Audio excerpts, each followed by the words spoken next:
Indonesia memiliki banyak keragaman. Di dalamnya ada tari tradisional.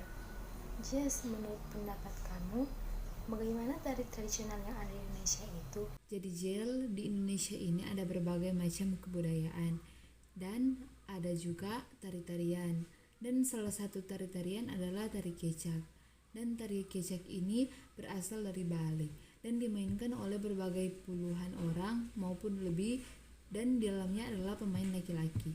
Dan tarian kecak ini dimainkan dengan cara duduk melingkar sambil mengangkat kedua tangan dan menyuruhkan kata cak. Tarian kecak ini menggambarkan tentang kisah hidup seorang Ramayana dan ada barisan kera yang membantunya dalam melawan Rawana. Dan Sudah cukup, Jess. Cukup sekian saja. Aku tidak meminta penjelasanmu tentang tari kecak, tapi aku hanya meminta pendapatmu saja tentang bagaimana tari tradisional yang ada di Indonesia ini. kenapa kamu tidak menanyakannya dari tadi?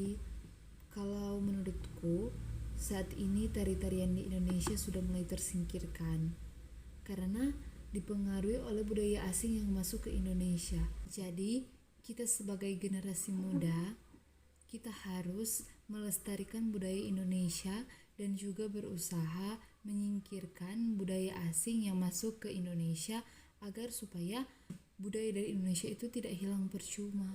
Oh, jadi begitu ya. Oke deh. Terima kasih atas pendapatmu ya, Jess. Iya, sama-sama.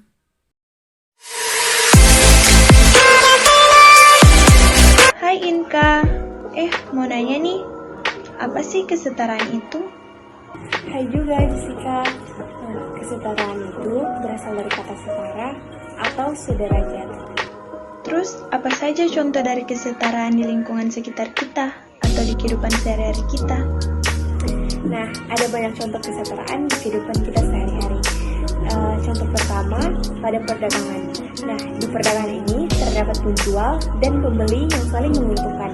Penjual yang dapat keuntungan dari penjualannya dan pembeli mendapat barang yang berkualitas.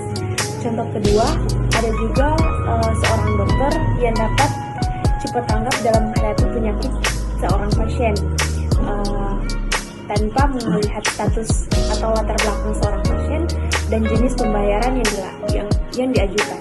Misalnya, mau si pasien itu kaya, miskin, tetap dokter harus melakukan pemeriksaan atau menangani si pasien tersebut tanpa harus membeda-bedakan. Apakah masih ada contoh yang lain lagi?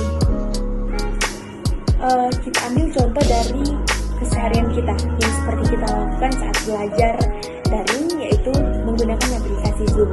Nah, di situ kita kan masuk ke breakout Zoom ya, dan digabungkan antara kelas A, B, dan C.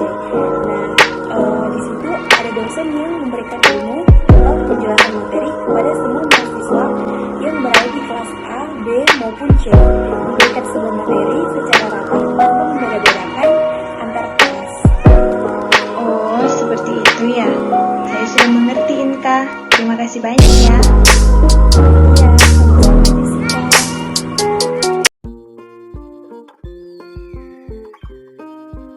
Yang pertama, contoh kesetaraan di lingkungan sekolah. Seorang guru yang memperlakukan muridnya sama dan adil, tidak memandang latar belakang muridnya, tidak memandang dari kemampuan murid tersebut. Contohnya, ada seorang murid yang dari kalangan atas dan juga seorang murid yang dari kalangan bawah. Yang kedua, contoh kesetaraan di dalam keluarga. Orang tua yang memperlakukan anak-anaknya secara adil dan bijaksana, tidak memilih kasih ataupun membeda-bedakan. Yang ketiga, contoh kesetaraan dalam lingkungan masyarakat. Pemerintah yang memperlakukan seluruh masyarakat secara adil dan tidak memandang latar belakang dari orang tersebut, baik ia pekerja kantoran maupun pedagang kaki lima.